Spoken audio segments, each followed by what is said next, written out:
Seems like the players really also battled through a lot of really tough calls in the game, 18 penalties and I think 193 yards, which is a school record. Yeah. Any thoughts on the number of penalties? I can't say anything, but y'all ought to watch it. Didn't feel like maybe the refs were overzealous at all. You trying to get me fined? I don't know if you wanted to say anything. I do want to say something, but I can't. That's how they handcuff you. But I'll just say watch the video, and the one thing I can say is they picked our quarterback up and souffled him. Woo! Souffle Taylon Green, you can't like that. Welcome in to your Monday night breakdown. We are live here at Oaklawn. We're in the Silks Lounge this go around. Before we get cranked up, we got to let everybody know what's on tap today. Let's go and take a look at the lineup before we introduce everybody. All right, fellas, this is what we got in today's lineup. We gotta talk about what's left to play for. All right, that's gonna be a big topic moving forward. Also, has Coach Petrino lost the job? That's gonna be a big topic of conversation. It's Monday Night Football here at Oaklawn. Always got to take a look at what's on the board, and also we're gonna let you know what is coming up later this week. And we're going to break down not just the plays, but the referees as well. Big question, though. No playoffs, okay. What's the heartbeat look like for the Hogs? No bowl game on the menu? Not either. What's left to play for? Big question's going to be, did Coach P lose his job or not? We're going to be talking all about it. What is left on the table for Coach Petrino? So many storylines heading into this matchup. But, fellas, man, that being said, all things considered, as a football player, you got to be able to put the emotions aside, and we have to talk about, we got to finish out the season the right way. So put yourself in the mindset of these guys. A lot of people want to know, what left is there to play for? We don't know. Grant, I'll start with you. Well, you lost bowl eligibility Saturday, but I do think that, we've talked about it several times. There's quite a bit left on the table for individual players to play for. You kind of have three options at the end of this season. For those that are out of eligibility or good enough, they could go to the NFL and definitely want to put good tape out there for those NFL teams to improve draft stock or get drafted. For those that want to transfer that may not want to be at Arkansas next year, they're going to have teams that other teams out there in the country, they're going to be watching their film. And then for folks that want to stay on the Razorbacks next year that are younger guys that maybe want to stay, the new coaching staff or new coaches on the current coaching staff are going to be coming in, and they're going to break the film down. So there's plenty to play for, maybe not bowl eligibility or anything like that, but from an individual's perspective, I think there's still a lot left out there for these guys. Josh, what do you think, man? I know the players, as Grant just said, always plenty to play for. What do you think the fan base? You still think they're tied in anyway? Is there anything left for them to get from these three remaining games? Yeah, I mean, I think you have your diehard Razorback fans, the type of fans that will come to any game, every game, travel across the state to watch the Razorbacks play. I mean, that's kind of what we all feel bad for and why we wish that there was, a better product on the field. So I think that any day that the players put on pads, anytime that you ever stepped out onto the field, you wanted to win. I mean, it wouldn't matter how many times you've lost prior to that. So I think that, people talk about what do these players have to play for? You play for pride. You play because you're a competitor. You play because that's all you've ever wanted to do. You want to win, and you're still got big time games. And these guys are going down to LSU. Forget the NFL. Forget, NIL. We used to just play for the love of playing, because when you line up in front of a crowd, I mean, you start getting the chills, man. You want to go score a touchdown. You want to make the big tackle. And it just so happens that you're doing it in the SEC. And it just so happens that NFL scouts are watching. And it just so happens that you can get paid in college now. So there's a lot of reasons to play. And for Arkansas Razorback fans, I think that we're, unfortunately or fortunately, whichever way you want to look at it, we have diehard fans that are going to come out and support these Hogs no matter what.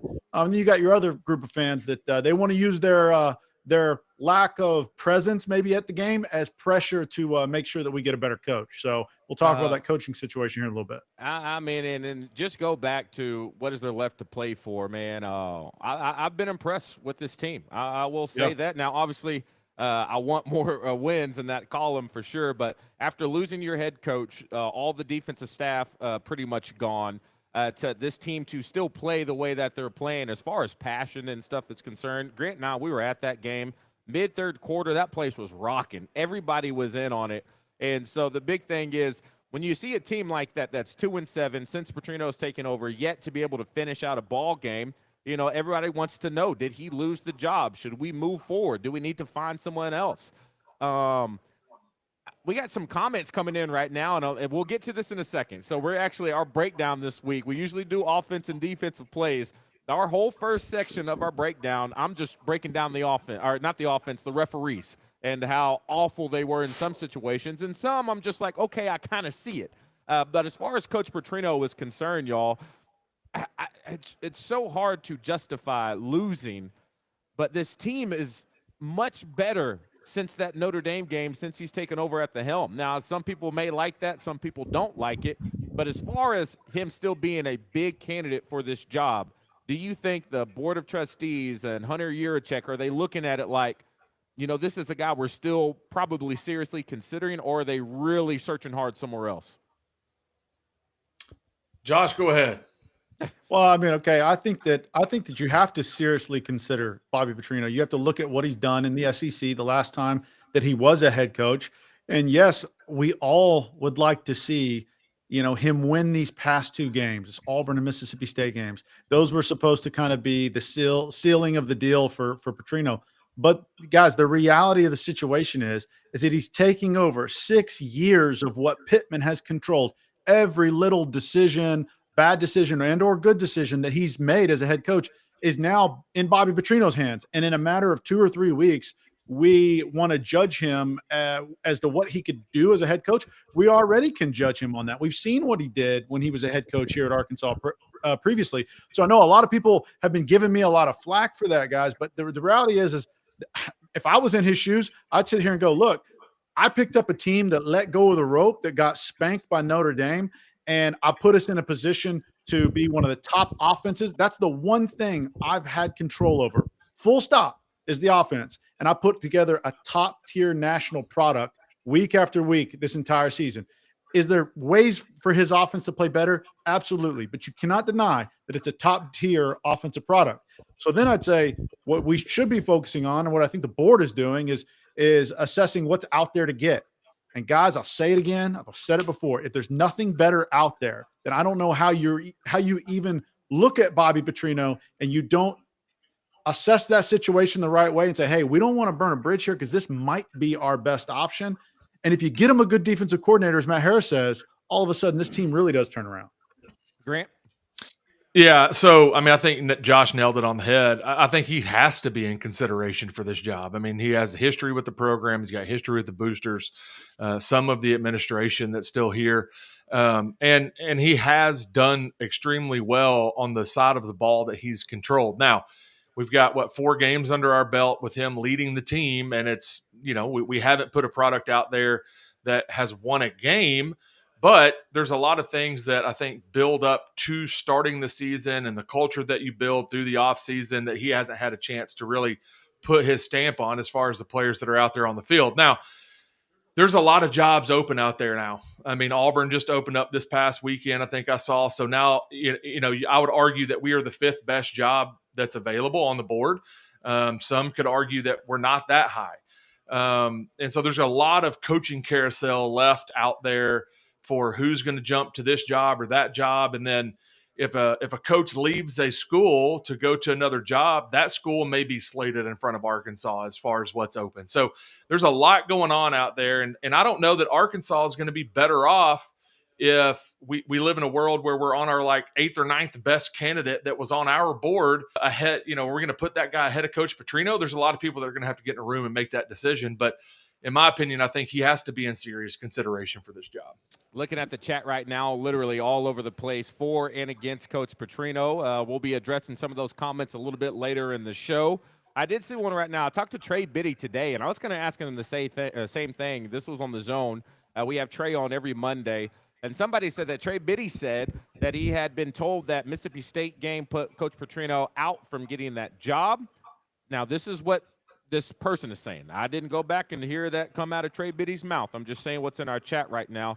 We'll kind of keep you updated as we move forward with all those things. But Like I said, fellas, tonight's about a quick little recap, and also it is the bye week. A lot of things can happen in a bye week, but the thing with 4th and 5, we're going to keep things going steady. So Grant Cook, when it comes to what we can expect come tomorrow morning, what you got for us on tap, big dog? Yes, we're going to break it down. The good, the bad, the ugly, like we always do. This is some beautiful highlights we got going here. Maybe I was just lagging a little bit, but we're going to break it down, take a look at the offensive line, what we did well, what we didn't do too well. We had a couple of freshmen make an appearance. I want to take a look at those guys and see how they played. Got thrown into the fire early in their career, so that's kind of fun, and that builds depth. Hopefully we can keep these guys around with whatever happens with the coaches. So there were some good things that we did. There's some things that I think we're going to have to work on. Definitely got to work on those for sure. And you talked about that. That'll be another topic of conversation probably for Wednesday night viewer comments. You did see some young guys out there. I'm very curious to see the potential turnover from personnel as far as players are concerned. Who stays, who goes. It'll be a big portal season for sure. We'll touch on that as that happens. But Matt's not here with us, but I'll give you a quick little teaser into what we have going on with Matt a little bit later in the week. Got to look at the defense. The defense that is playing much, much better. You got to give them that. I would say a drastic difference since things switched over.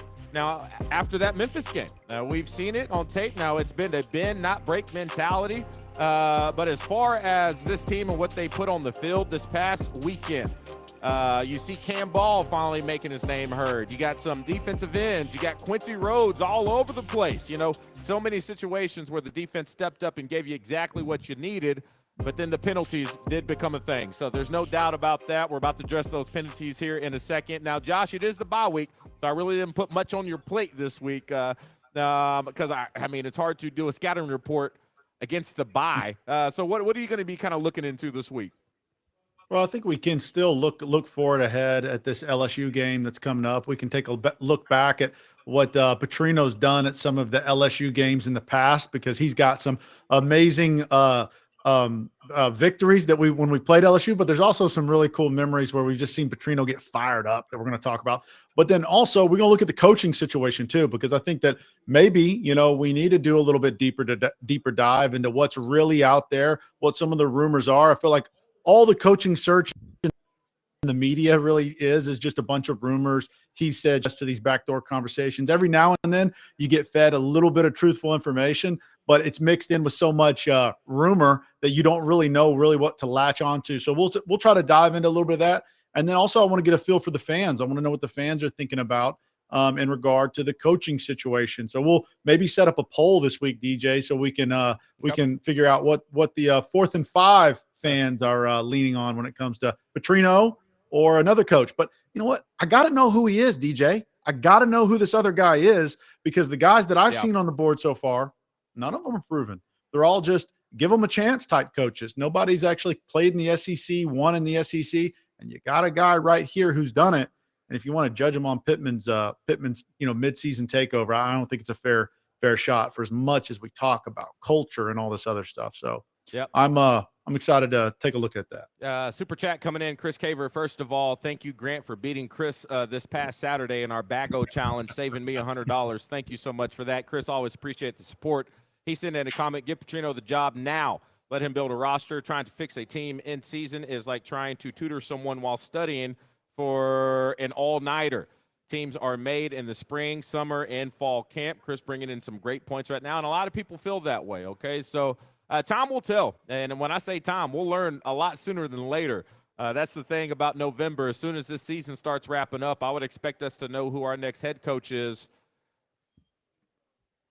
I don't know, a couple minutes after the last the seconds tick off against Missouri. I don't know. It happens quick, y'all. Obviously, we got to see what else happens across the country. And also, too, if it's going to be a potential coach, if not Petrino, if these people are playing bowl games, who knows. I doubt we have a playoff coach in the ranks for us right now, but we'll see how long they wait to really kind of let people know what direction they want to move moving forward. But, fellas, thanks so much. That's all I got for y'all tonight.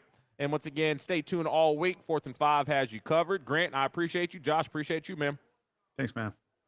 All right, that's Grant and Josh. Always appreciate them. Now it's time to get down to some very interesting tape. Like I said, we're going to switch it up a little bit this week. I got my breakdown that is going to be on the refs. A lot of people, so we asked post game, and I try my best not to get too emotional when giving our post game thoughts. But y'all, that was tough, and because I always say it's.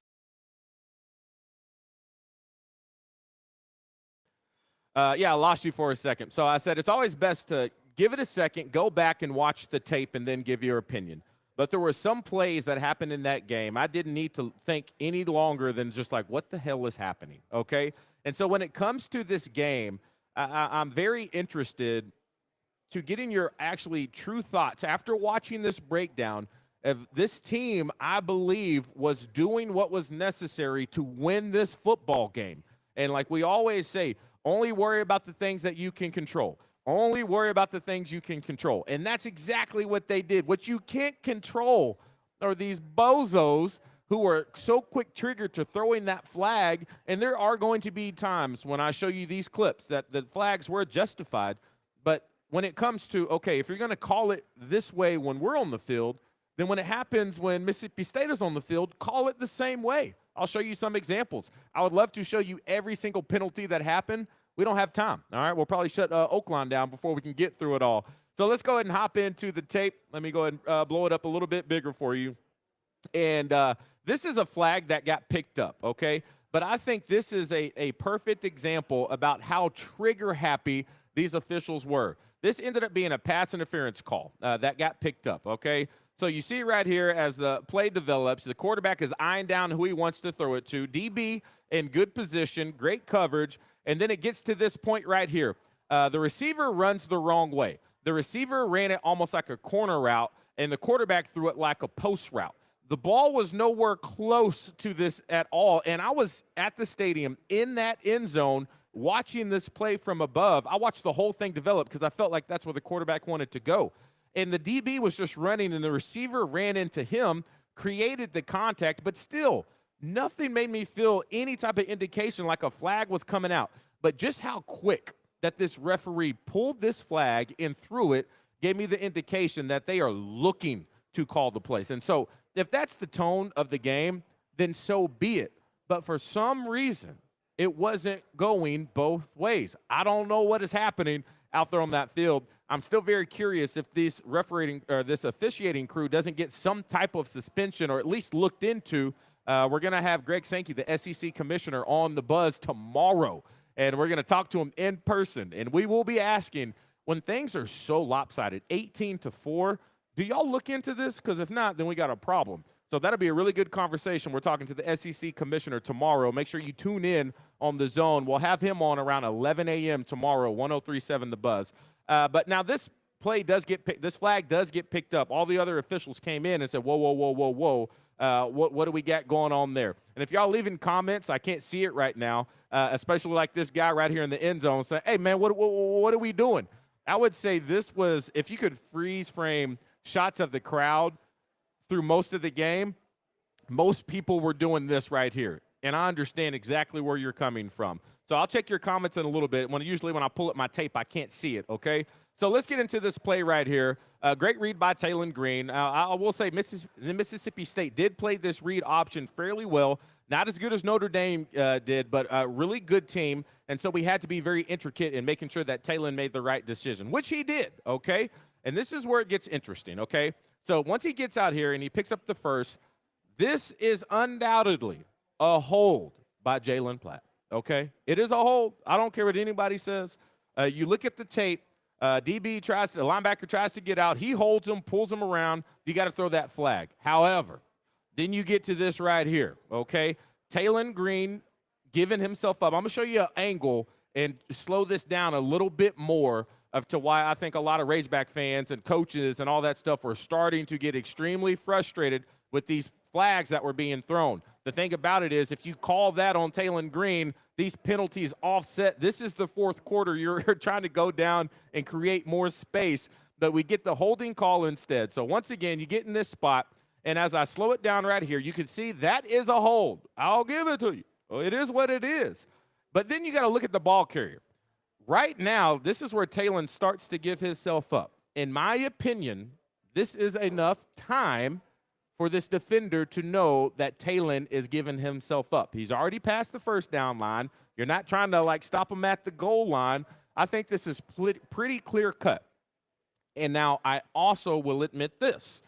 Sometimes I feel like the referees call this a little too close. Sometimes it's tough. I don't know if this guy intentionally was trying to hit Talon late or not, but you end up getting this look right here. Most of the times from what I have seen lately in college football, flags come out right there. And if that's how the game is going to be called, fine, if you don't throw the flag. But I'm going to show you examples where we hit their quarterback a lot less than this, and flags were flying like crazy. It made no sense. Such a big called one way and not the other. All right, let's go ahead and keep this thing moving. You get to another situation right here. This may be, in my opinion, out of all the calls between this one and then the first roughing the passer on Quincy Rhodes that I just don't understand.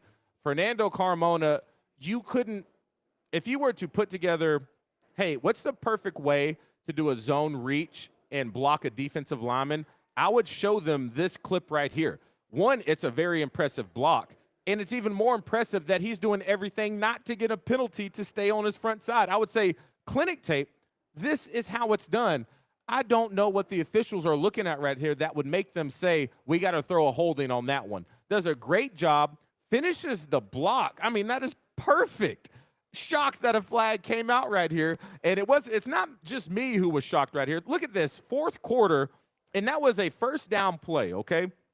35-28. The momentum going right there, most likely keep it going, get yourself at least a field goal, okay? But the ball comes all the way back, and now you're dealing with a 1st and 20. Instead, huge bad call in this game. The crazy thing about it is you take a look at the players trying to figure out, even Carmona's like, what idiot messed up this play, all right? Who's holding us back on this one? I could see it in his eyes.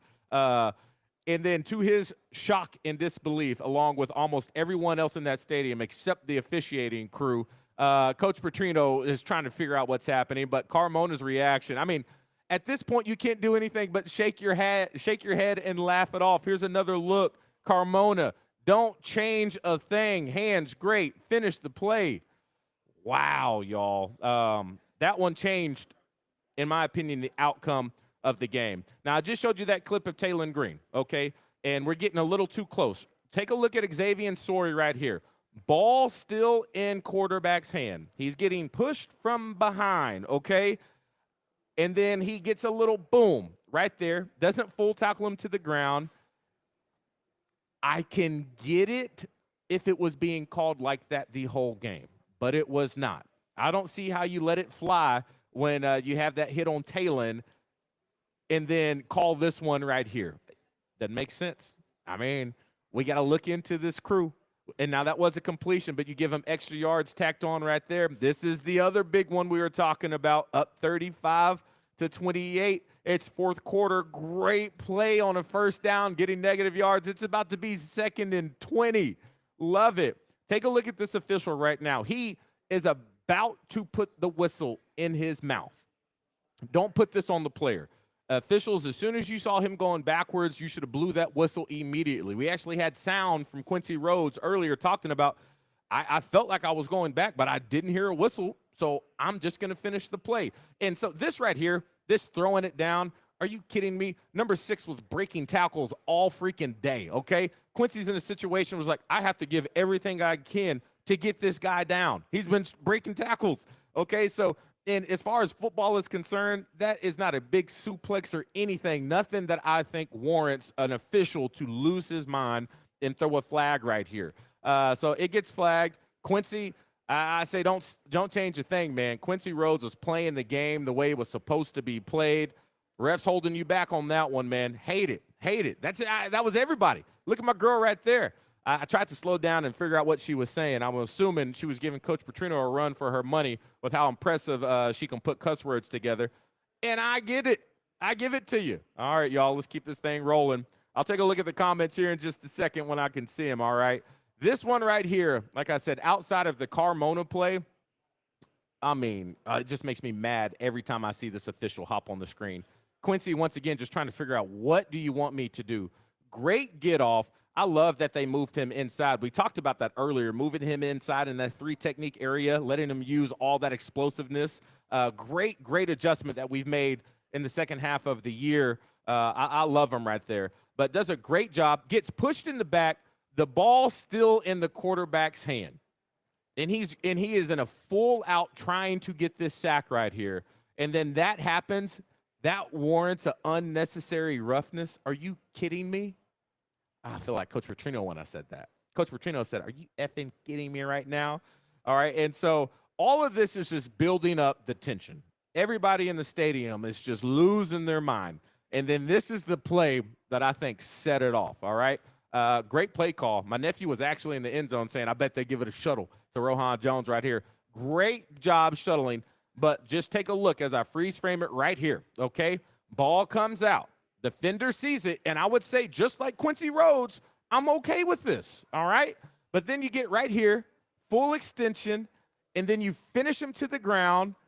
What is the difference? There is zero difference in that, and you got a referee that's standing right behind him looking at all this, okay? That's what set everything off because after this play, they don't show it on TV. They both got up. They both started chirping a little bit.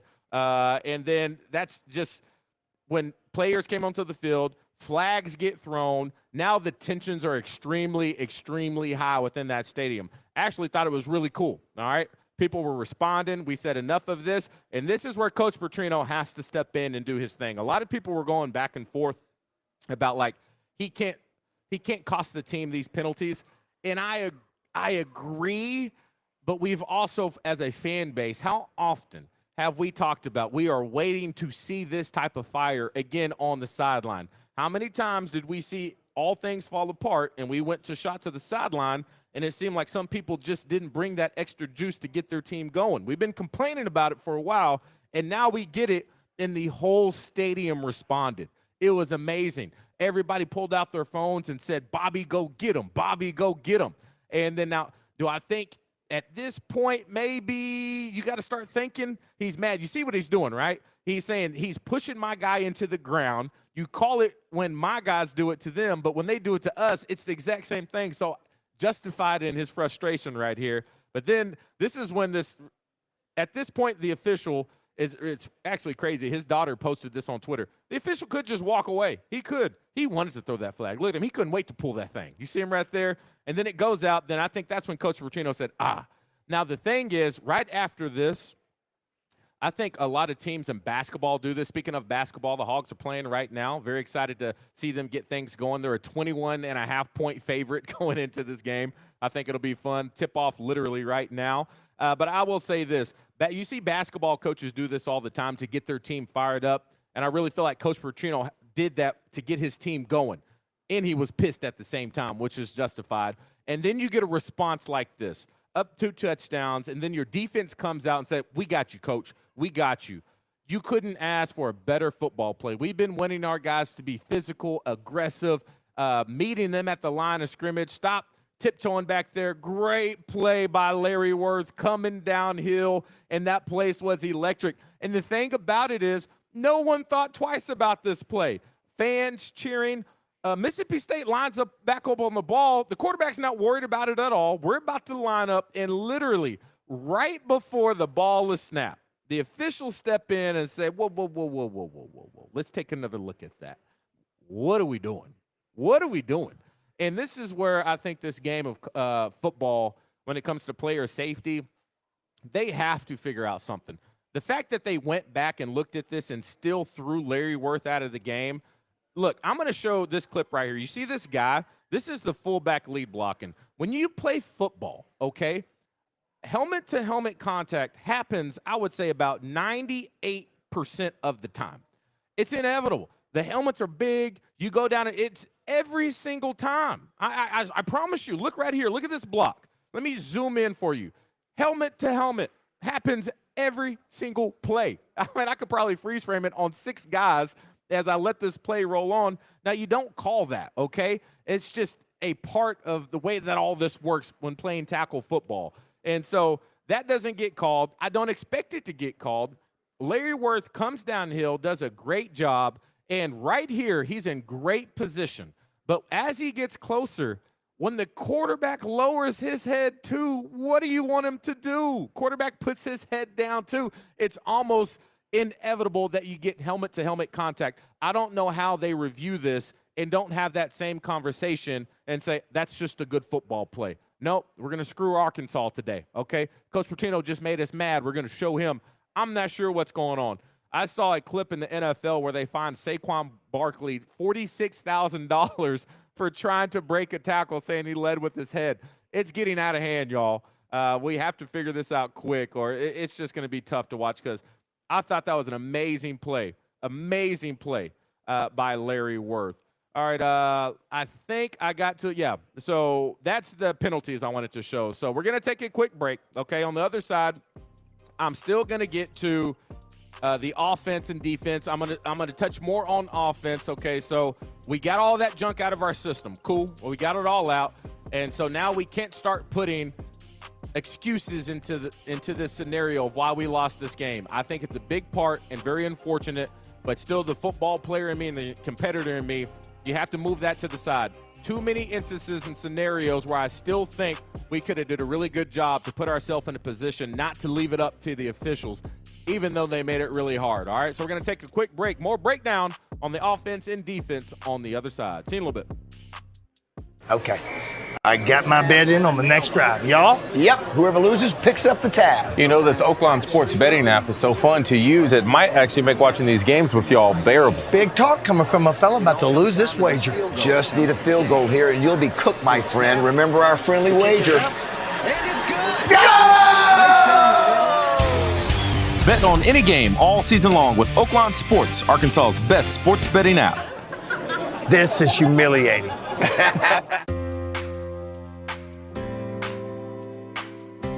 At Ortho Arkansas, we know that Friday night sports injuries can't always wait until Monday morning. That's why our fellowship-trained sports medicine team opens our Saturday morning sports injury clinic every weekend during football season.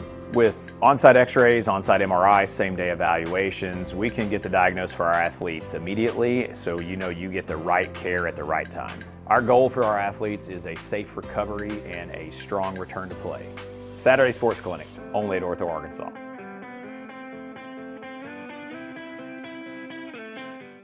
Hey y'all, this is Cam here at Southwest Ford in Arkadelphia. We just built our brand new 3 facilities here, our GMC, Dodge, and Ford facilities. If you're coming down the highway on I-30, take exit 78. We'll be 1.5 miles down the road. You're gonna look on the right-hand side and you're gonna see our beautiful Chevrolet store. Right past that, you're gonna see our beautiful Dodge store. And at the end, you're gonna see our wonderful Ford store. Our 3 facilities here make it so easy for you to shop here. Whether it's online or in person, we have almost everything you want and need. And if we don't have it, we'll go out and get it for you. If you live somewhere far, north, east, south, or west, we will deliver to you. Free delivery across the whole state. Please come down and come see me at Southwest Auto Ford in Arkadelphia.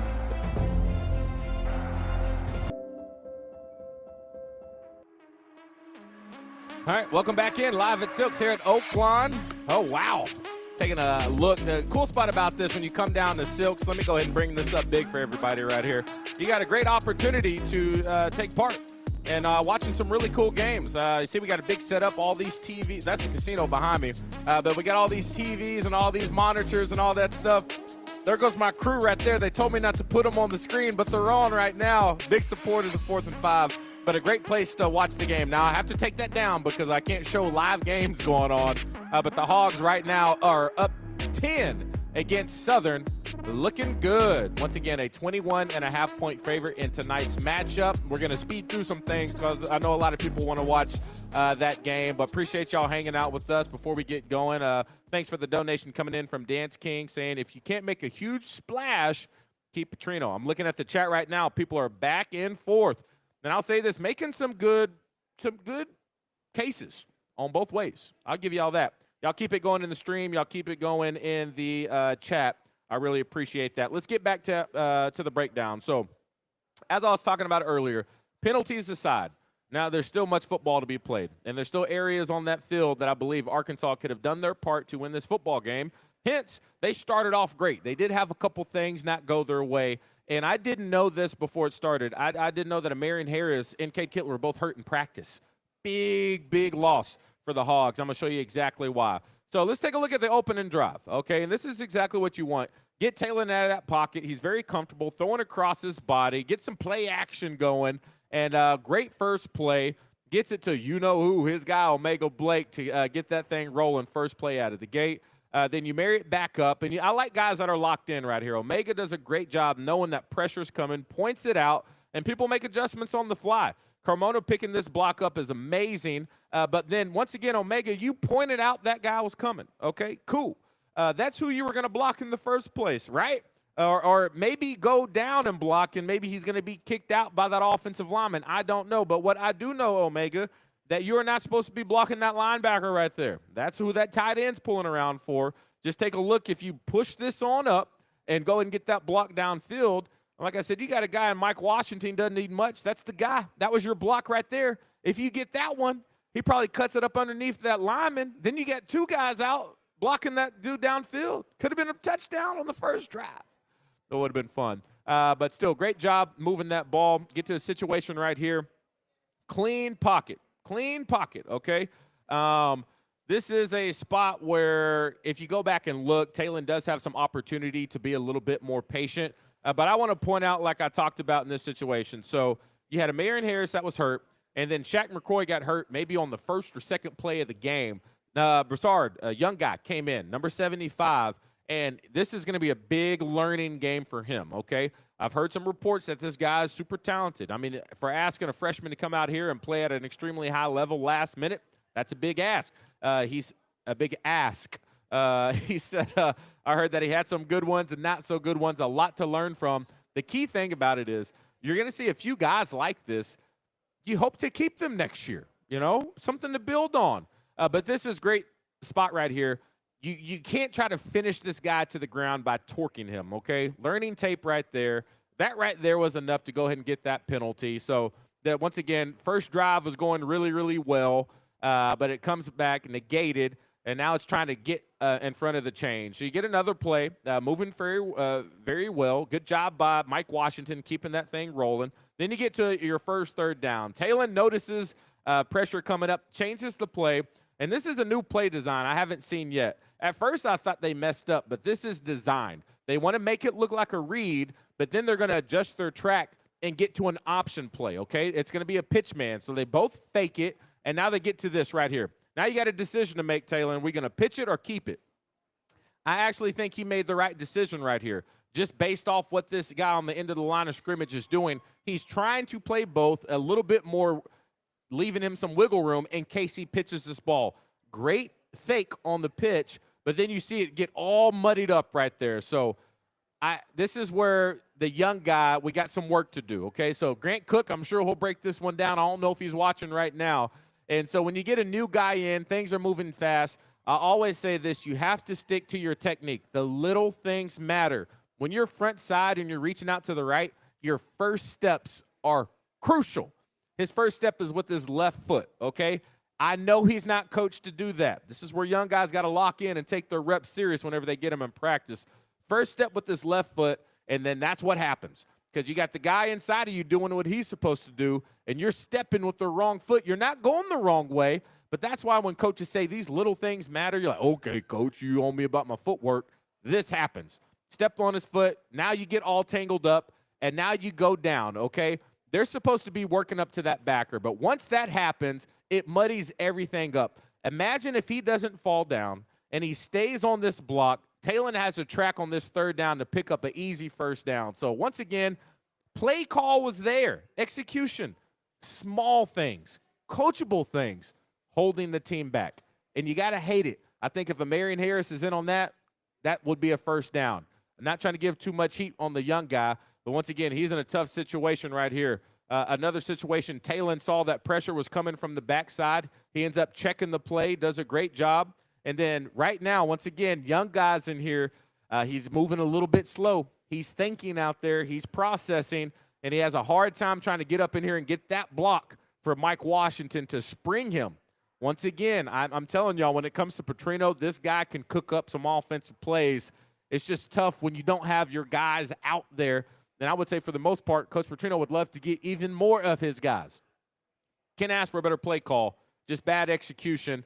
And I don't mean to get on the young buck out there. Like I said, this is going to be a big learning tape from him.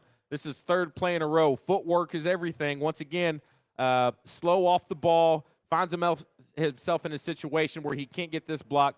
I actually think Braylon Russell did a really good job right here, understanding that that's who that guy is supposed to have. That right tackle is supposed to have this guy off the edge. He looks inside. He's like, oh, I know I'm supposed to have this dude blitzing, but this guy needs help. So I think he took the most dangerous man and was hoping Talon would make something work.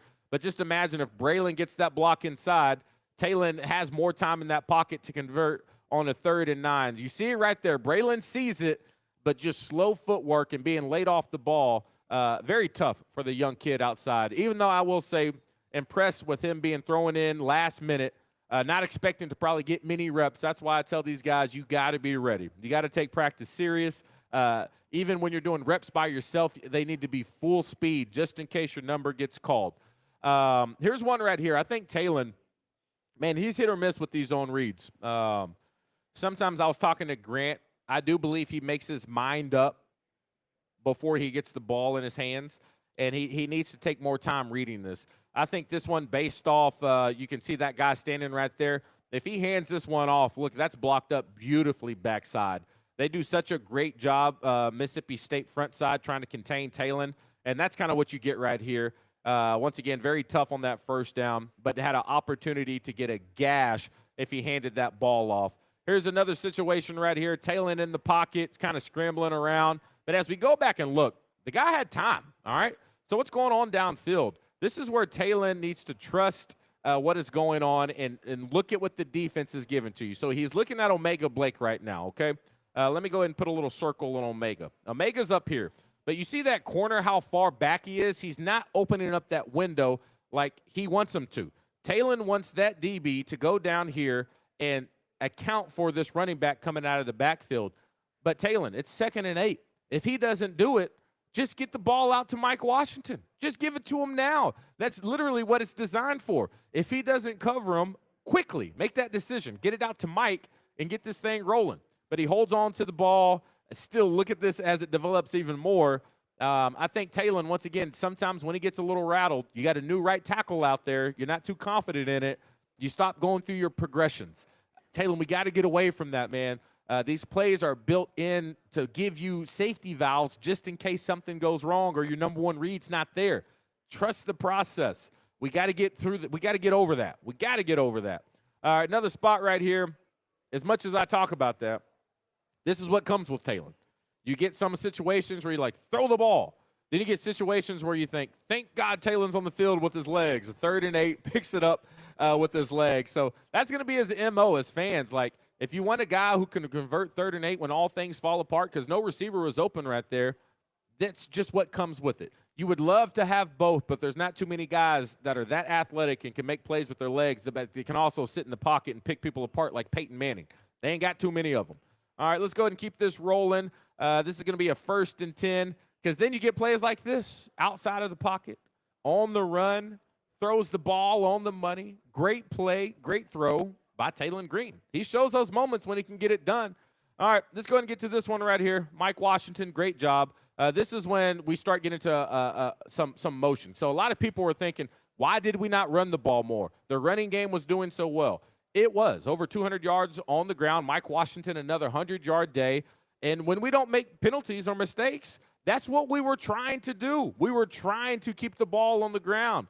Once again, we're just chipping away, 10 yards, 7 yards. Then you get 4 yards, and then you get situations where you put yourself behind the sticks. All this pre-snap motion, these are called indicators. And Talon needs to see these indicators. As soon as that tight end comes in motion, you see the communication happen in the backfield. You see they're talking to each other. They are now saying, hey, he came over. Me and you now got this guy in the running back man-to-man. They're telling you what their hand is. We got another pre-snap indicator. We got Raylan Sharp coming in motion. That guy follows him. Huge alert. Hey, y'all, it's man-to-man coverage. Now that you've done all these things pre-snap to get an idea what the defense is doing, now you know what they're in.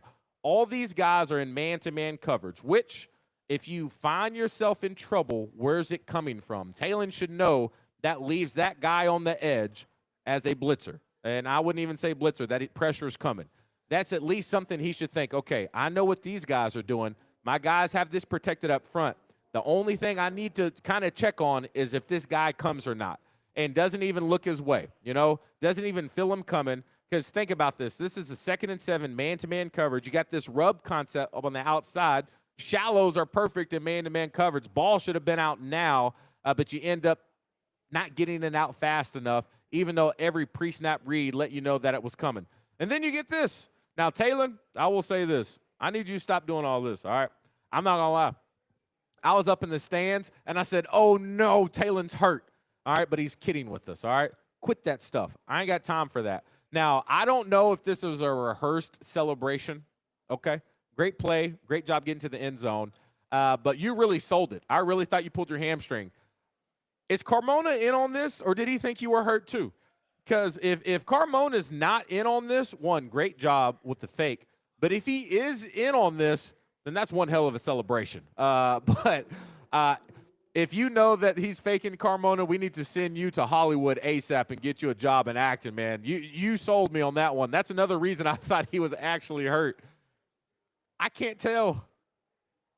Okay, maybe you were in on it. I don't know, man. I think he thought he was hurt. I got to ask Carmona that one. Once again, great job, great read, making the right read sometimes, not on other times. The consistency or lack of consistency from Taylon Green is extremely frustrating, but I don't think is the reason why we lost this football game. Quit playing with my emotions like that.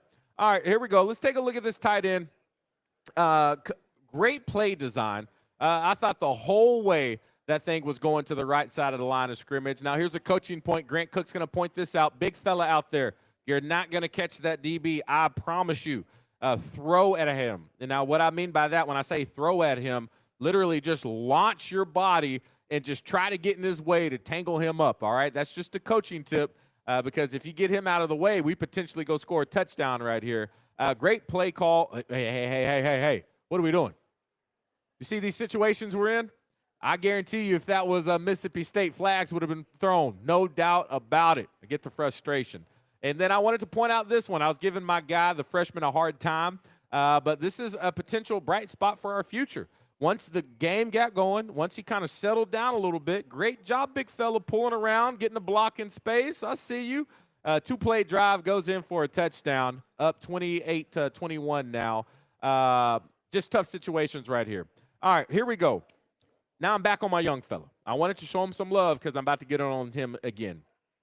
I believe he's supposed to block this guy on the outside because when you look at the blocking scheme, you kind of see who people are working towards. So when I say that, usually some linemen come together, they double team one person, and then they work up to a linebacker. And based off what the backside is doing, everybody is working up to an extra linebacker, and I believe he left this guy thinking that he was not in this play. He missed right there. So once again, you get in situations where you had a great opportunity to have a big-time play right there because it's blocked up well outside of his block. Once again, I think when you get a young guy in there, Coach Petrino is just like, oh, I'm calling up some really good plays. My guys just aren't holding it down. Once again, another good opportunity to learn from right there. You can kind of see him kind of over here in no man's land. He looks like he's working up to that backer that's right in front of him. But if you look at these offensive linemen right here, they're actually working up to him. So that was the indicator that he just blocked the wrong guy. And that's exactly what you want right there as far as him front side and everybody blocked up. I'm taking Mike Washington all day. Little things continue to hold us back just a bit. All right, another situation right here. I'm on them, y'all. But you can't get away from your technique, big fella. All right, I know these guys seem fast, and it's a lot faster than practice. But you can see how straight up he is right now, not doing a good job with his kick slides. And he turns his feet and he starts chasing. Can't do that. Getting away from that technique. Just trust what you're coached to do. Changes everything right here. This is a 3rd and 10, okay?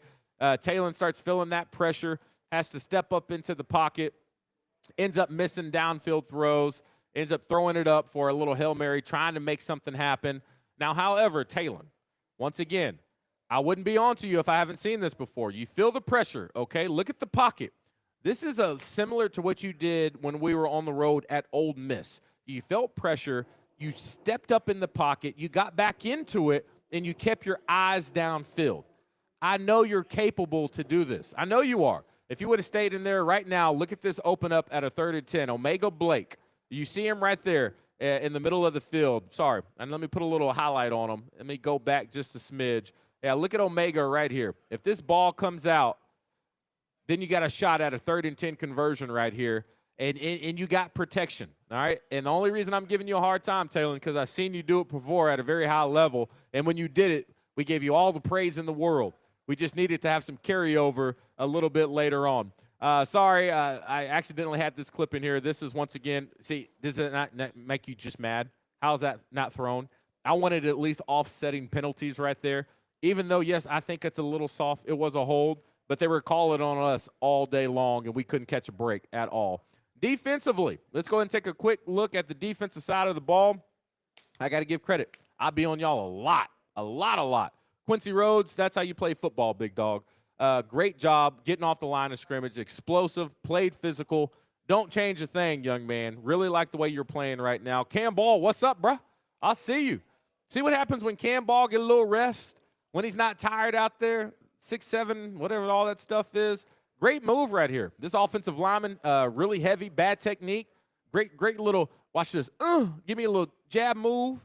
I'll tell you, when Cam's fresh, he can play some good football, all right? And then I got Collins out there, little Charlie Collins. Great job with your technique. Good job being an athlete. Better job making a tackle. Come on now. Defense was doing the thing. I give it to you, all right? Big time. And I love this one too. I already showed it. But that's the way the game is supposed to be played. And so I hate that we were being penalized for playing aggressive and physical. And I think this is just really good tape to show, because I know we've talked about this a lot. And let me bring this up full screen, because I want y'all to hear me when I'm saying this, all right? I do not condone losing by any means. We're 2-7. That's awful. But we got to be the best 2-7 team in the history of college football. We got to be. I mean, think about that for a second. If you go back and look at all our track record, outside of one game, Notre Dame, everybody has one. And we're playing an extremely tough schedule. It's just so weird this coming out of my mouth. We're a good football team, and we've actually gotten better the second half of the year. We just don't know how to win a football game. It makes no sense. Usually teams that can't win are bad football teams. And so this is an anomaly, and I will only say that, and I'm going to leave it alone, okay, because I can't even believe I'm saying that. But you got to call a spade, man. This team has gotten better since that Notre Dame game, and there's no doubt about it. And I'm not vying for making sure that Coach P needs to get the job or not. But I'm not going to sit here and just bash these dudes to bash them. They are playing some good football. Now, they're also playing some bad football too, all right? Now, Steven Dix, I've been on you for a while. And just like I've been on Cam, Cam's been playing good, I'm off of Cam, all right? I need you to figure something out, especially when it comes to tackling in open space. Now, it gets to a point how I used to be on Hudson Clark back in the day. Love the way that Hudson played, very passionate player. He was going to give you 100% all the time. But in man-to-man coverage, he was a liability. At first, I used to get mad at Hudson Clark. And then I got mad at the coaching staff, because they should know this guy struggles doing this. Stop putting him in those situations to not succeed. Same thing with Steven Dix, okay? You put Hudson Clark in zone, he gets you 3 picks against Ole Miss, all right? Man-to-man coverage, different ball game. Steven Dix, when it comes to one-on-one responsibilities, covering a running back, any team that has any kind of an offensive coordinator with a brain, they're going to isolate him and put him in one-on-one situations. You can't put him in these situations. We've seen too many times on tape when it comes to open field tackling with space. It's not your guy. You got to keep him inside that box, all right? He's big, strong. That's where he needs to live, not out there in space. And now also at the same time, Dix, just pull the trigger, man. What are we doing? The ball's in the air. Just go be an athlete and go tackle this guy. Stop trying to stop your feet, shuffle them, line it all up. Just go hit him, all right? Just pull the trigger. And then we go make this play. Don't break down right here. Oh, God, that's tough. Number 6 was a little shifty. I'll give you that. All right, let's keep this tape rolling. Another situation when opportunities present themselves, man, we have to do something special. 14-20 right here. Had a great opportunity for a turnover. Now, I will say this. This would be a very, very impressive interception. But if you want to be big time in the SEC, if you want to be somebody that deserves that starting spot, being looked at as a leader, you got to make these catches. Now, like I said, I talk to Caleb Wooden each and every week. I know he's looking at this, and I know he's thinking, I got to get that play, all right? But I have to do my job too, and I got to show you areas of missed opportunities, and you can see it in his face right here. You know it. We got to come down with that ball. Got to come down with it. I mean, we've been talking about how we need turnovers. They gave us one right there. Then you get to this situation, y'all. 3rd and 12, even overcoming all this BS, defense steps up, and when they bring the house, this is what it needs to look like, okay? This is exactly what it needs to look like. You have to win your one-on-one battles, and you have to come off the ball and get off these blocks. Great job corralling that pocket right there because everybody else was in man-to-man coverage, okay? Let's go to a 4th and 6. Our DBs in man-to-man coverage. Coaches, if we do this, you better make sure whatever blitz you got dialed up gets there as soon as possible. Because if it gets blocked up at all, we're in trouble. We got guys who struggle in man-to-man coverage with no help. This is a 4th and 6, and you can see right here, this ball, in my opinion, if that were them, in the slot with all that space, nobody helping underneath, look at this right here. That's so easy, so easy. Now, the thing about it is this is Davila, and this is number 3. And this is all on that last drive of them going down. They converted 2 4th downs. Not 1, but 2. The thing about this, there's not a question in my mind that they at some point had a conversation on the sideline of saying, hey, if number 21 is on us with man-to-man coverage, coach, I'm your guy. The same, because just remember this look right here, okay? How they guard that in man-to-man coverage. Now, this right here, the football gods that were on their side. That should have been ball game. Underthrown ball. He slides down and then catches this. That's a hell of a catch. You got to give him that. Defense was in the right spot. God, that was tough. But then you get to this 4th and 4, okay? And this is the last play we'll show. Actually, I got 2 more. Once again, Davila, man-to-man coverage. Guy comes in motion to make sure he's off coverage. And then right here, this is where the game is on the line, Davila. You got to make this play. Receiver comes down short of the game-winning first down. All you got to do is get this stop. You have to be able to get back to your technique and make this tackle. You have to. No excuse, man. No excuse. Head up, wrap up. You've been learning this from day one. You just can't throw out there and miss like that. However, now that that's out of the way, you got 2 guys, literally, game on the line. They got 1 timeout, 51 seconds left. Stop this guy. I don't care if it's at the 1-yard line. Give your team a shot to at least keep them out of the end zone. They're down by 4, so they can't settle for a field goal. And then you get this. I don't understand why Caleb Wooden is taking this angle to the end zone. If he gets in there, game's over, all right? You have to make sure this angle is before that pylon, all right? Bad angle here, not sure what's going on, okay? And then you get this missed tackle. I mean, you got the sideline as an extra defender. Line this dude up, and hopefully he goes outside. And then you get right here, one last opportunity, back turned. If Caleb doesn't take an angle to the end zone where it can't go, and if he takes it a little bit more direct towards this player, he hits him right in the back right here. But he ends up, that's tough right there. That is tough. Game on the line, and then that happens. And then to rub salt in the wound. Well, I'll tell you, this pissed me off, man. We talked about how they were calling stuff on their quarterback. Hands to the neck or shoulder or face head area. We all know how that should go. I think they maybe missed one right now. Whatever, okay? So the official comes up after that body slam and then drops another flag and throws it on us for intentional grounding. I felt like that one was on – I took that one personal. Felt like he did that one on purpose.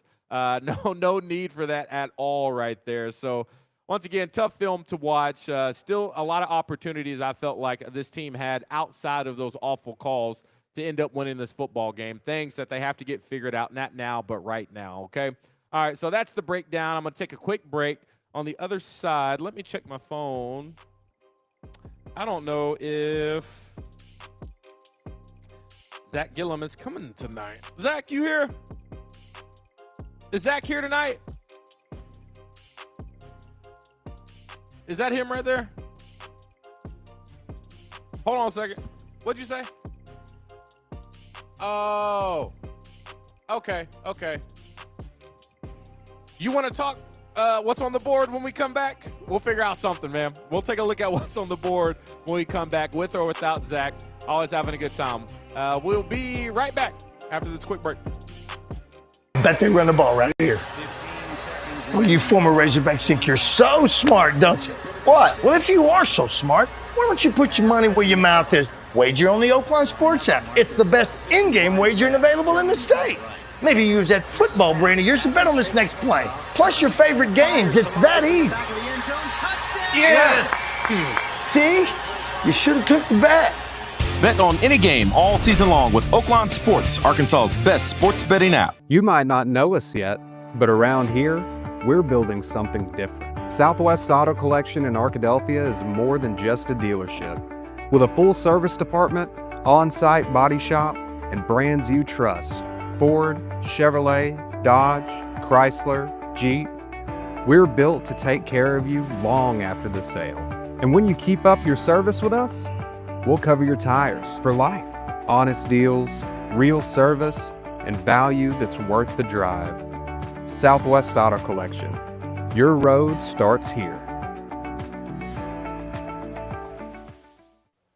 Hey, you're not in high school anymore, but that knee still remembers that state championship, and that shoulder, well, it's been off since that game-winning drive. At Ortho Arkansas, they see it all the time. Old injuries that never fully healed, finally sneaking up on us.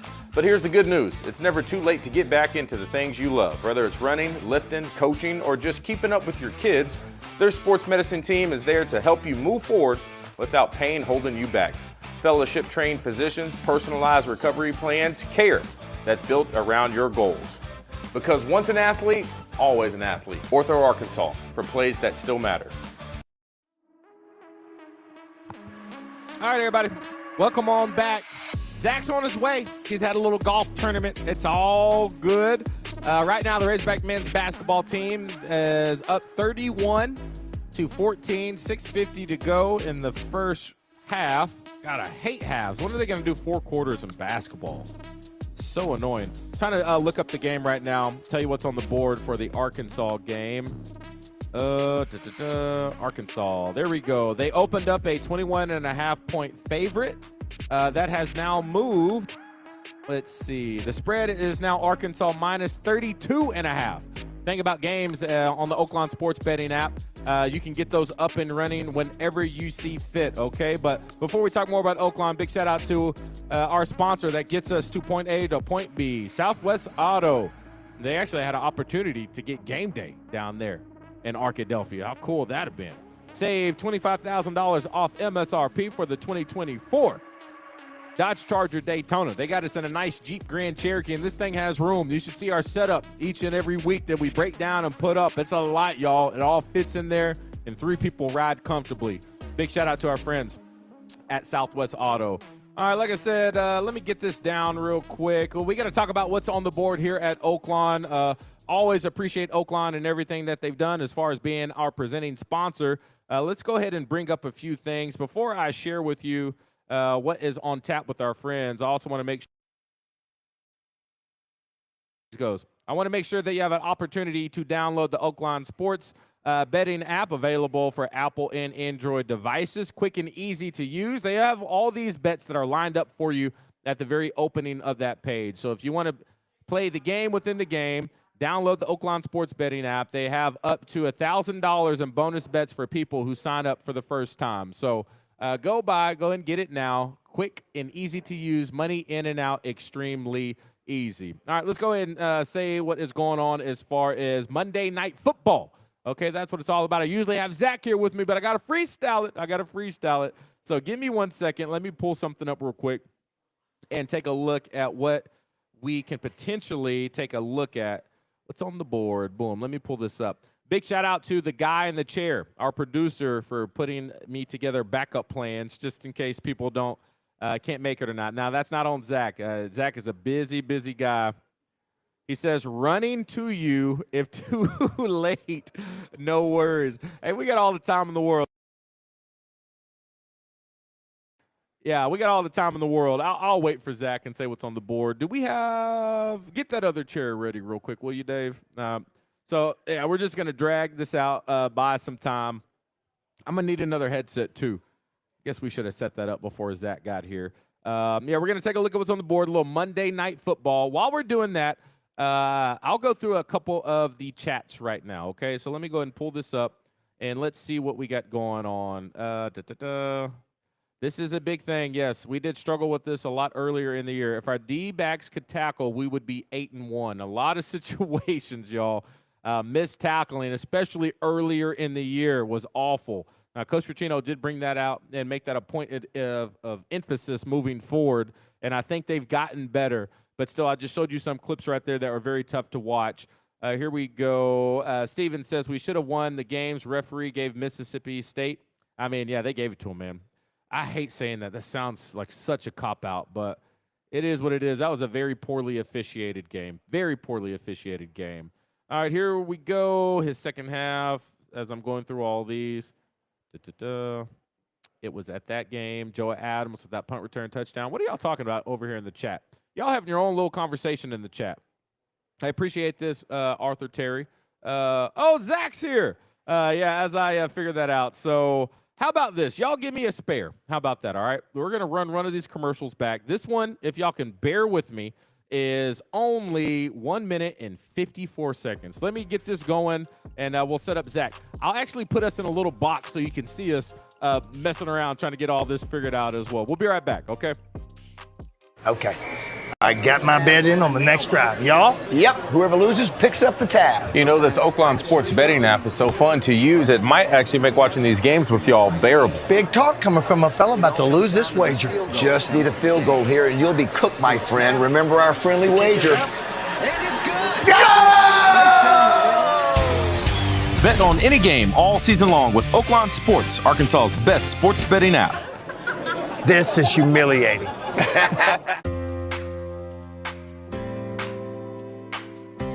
At Ortho Arkansas, we know that Friday night sports injuries can't always wait until Monday morning. That's why our fellowship-trained sports medicine team opens our Saturday morning sports injury clinic every weekend during football season. With on-site x-rays, on-site MRIs, same-day evaluations, we can get the diagnosis for our athletes immediately so you know you get the right care at the right time. Our goal for our athletes is a safe recovery and a strong return to play. Saturday Sports Clinic, only at Ortho Arkansas.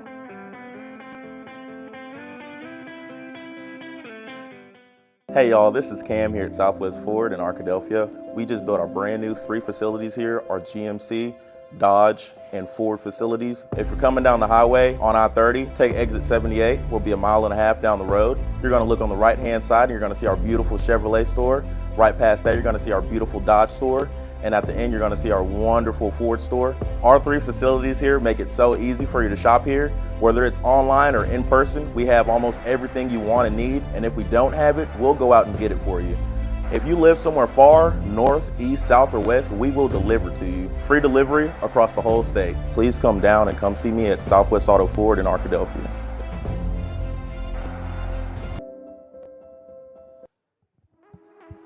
Mic check. Are we Mic good? check. Oh, we're hot right off the bat. Look at we're that. back at it. All right, welcome back. Thanks for bearing with us as we got Zach all set up and ready to go.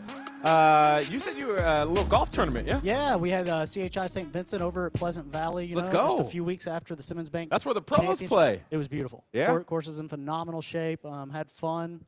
Started a little rough, but found some swings halfway through and had a good time. I'm about to say, how'd you do? What'd you score? 61.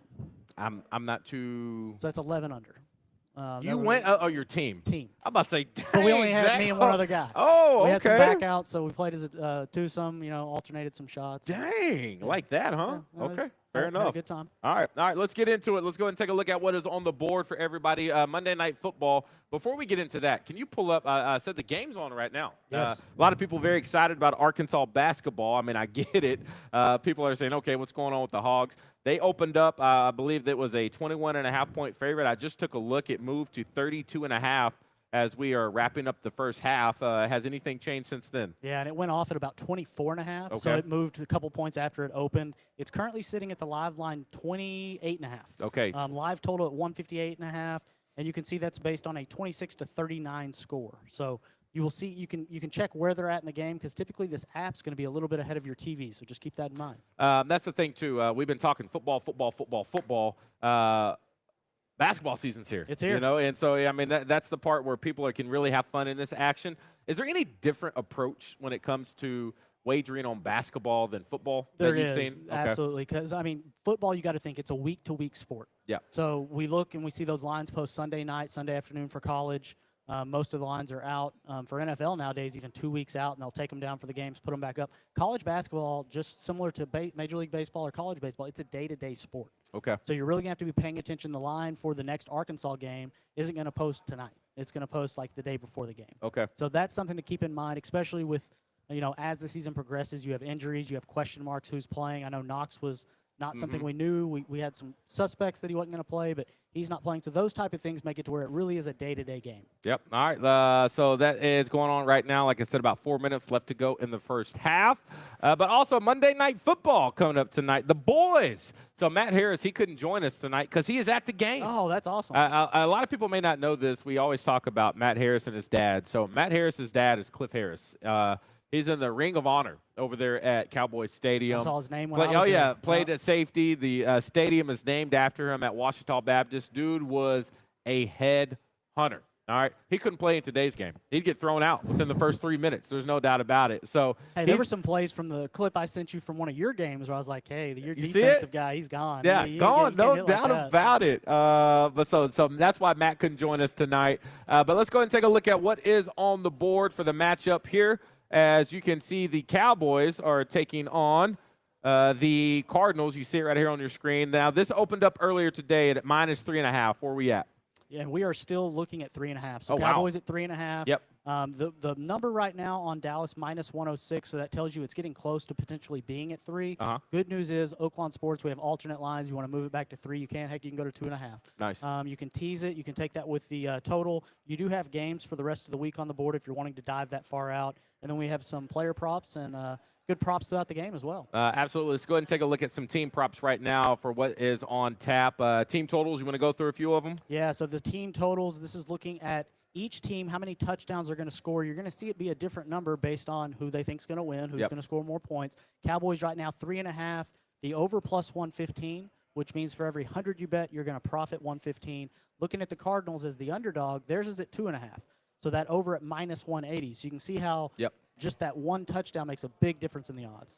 Huge one. Now, the fun one, now Ebony's in New York, so she can't bet Marathon, right now. I saw, right? So she just knocked out our marathon. So her goal was sub-5, okay?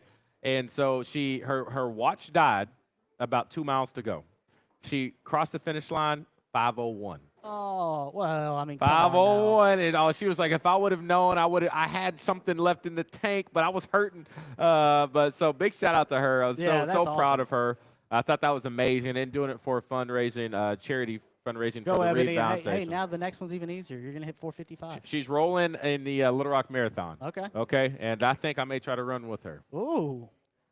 I'll think about it. Yeah. Let's go take a look at the player props real quick for tonight's game. This is what a lot of people like to get into. And the thing about this, no matter how the game is going, this will keep people dialed in all game long. Yeah, absolutely. And the fun thing with NFL is player props will stay on the board. Anytime touchdown score will stay on the board, you'll see those numbers adjust as the game goes, just like you'll see with the live spread. But right now, looking at some of the ladder options for quarterbacks, the 275 is what we're looking at on the board for Dak, -120. It's because he's expected to have over 275. That's about what his number is. Where you look at Jacoby Brissett, +170, backup.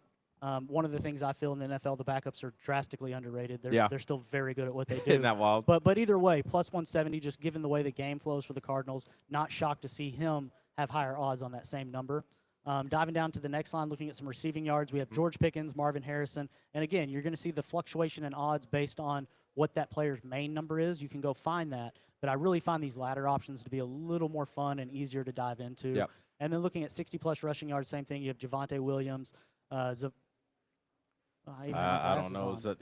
I'm the last person. Zonovan. I'm the Zonovan last Knight. person you want to ask about how to pronounce the name. Zonovan Knight. I'm going with it. But you have -167 on one, +140 on the other. So keep in mind, if you're looking at Zonovan, go dive. His 40 is probably going to be closer to that -110, even money number. I was on KRK for 10 years, and I pronounce a name wrong every day. I did every day. Well, I was reading a story. Listen to this. You ready for this? I was reading a story as we wrap up these odds, and I'll let you know how people know they can bet on all the fun. But I was reading a story about a spacecraft, all right? And they were sending out this spacecraft, and I said, yeah, they're going up there. They're going to have a Rondale. I think it's some space stuff. I'm not sure what it is. I think it's like a NASA term, and they're going to meet up with the space shuttle. And then after we went to break, they said, you realize that was a rendezvous. I was like, I've never seen rendezvous spelt before. All right? I cold read everything. I was like, what is this word? I said, hell, I don't know. A Rondale sounds like something NASA would do. All right. That's like me with porticochere. Say I can't spell it. Don't ask me. I don't even know what that is. It's a fancy little turnaround underneath the awning usually, but It's called a what? Porticochere. A porticochere. Porticochere. I'm gonna get lambasted. I'm sure I'm not saying it right either. Learn something new every day. Zach, one time I kind of gave him a little heads up, but remind them one more time if they want to download the app, how they can do that. Yeah, so the Oaklawn Sports app, it's available in the Apple App Store, the Google Play Store. Desktop users can have fun with it as well. And then for new customers, up to $1,000 in bonus bets. Nice. That is still active. We're still letting the new people dive in and take advantage of that offer. Runs over the first 10 days, and you're active in that offer as soon as you make your first deposit. No promo code needed. So dive on in, have some fun. We're in the midst of hockey season, basketball, college basketball underway, NFL, NCAA football. Got it all. You got it all. I mean, golf season's back underway. NASCAR, I think, just wrapped up this past weekend, but you have a Formula race one coming up, so there's many options to dive into. Real quick before we wrap up this show, somebody asked me, it was our question of the day on the Zone today, expectations for the basketball team this year. It was make it to the tournament, a Sweet 16, Elite 8, or better. Do y'all have odds right now on the Final Four, or? They might be down. We did have them before the game started today. Let me go pull. That's a fun thing with Oaklawn Sports. We can get to it real fast and see if that's still available. So the national championship and the Final Four is off the board. It will repost overnight. All the conferences are still up because conference play hasn't started. Ooh, that so could be those a odds good are still one. up and posted. But futures will repost as soon as these games finish tonight. So check back in. Final Four is available. I can't quote it to you off the top of my head. I know Arkansas was 19-1 to win it all. 7-1 to win the SEC. And then for their regular season conference games, their win total 11.5. Correct me if I'm wrong. Don't y'all also offer, I could be wrong, Players of the Year? Am I making that up? So what we try to stick to is awards that are only based on statistics. Got you. Almost the only sport that does that is hockey. Okay. So like Heisman, it's a Nice. vote. NFL MVP is a vote. Because definitely would have got robbed D-Max year. Correct. You know what I mean? And we do Awful. offer, and that's what I use as the example. Because, you could argue twice potentially. That, one of them for sure, I feel. But, we would have had, his odds would have been probably 30 to 50 to 1 to start the season. You would have had everybody in Arkansas betting. So, again, not saying that, other people offer it. We just choose not to. Smart. I like to do things that are based on stats. And that's why NFL-wise, going into the season, you have passing leader, rushing leader, receiving leader, and those stay on the board throughout. I feel like that is a better market to offer because it's truly based on what happens on the field. I like it. Take the opinion out of it. Zach, I appreciate you, man. Thanks for running over here. You didn't have, thanks for making it work. I'm glad you had a good chance to get you a nice little round of golf for charity. 61. Look at that. We got to put you on the board, all right? See what we can shoot. All right, y'all, we're going to go ahead and wrap things up. Once again, always appreciate Oaklawn, our title sponsor, for making all this possible, having a good time. If you want to join us next week, we'll be back in the Mainline Sports Bar. We still got a lot to talk about, even though it's the bye week. That's where we start having a lot of fun. Maybe dig into potential coaching search. I don't know. It should be a fun one. Thanks so much for hanging out with us. You're watching 4th and 5. Go Hogs. Watch the basketball team and bet on it.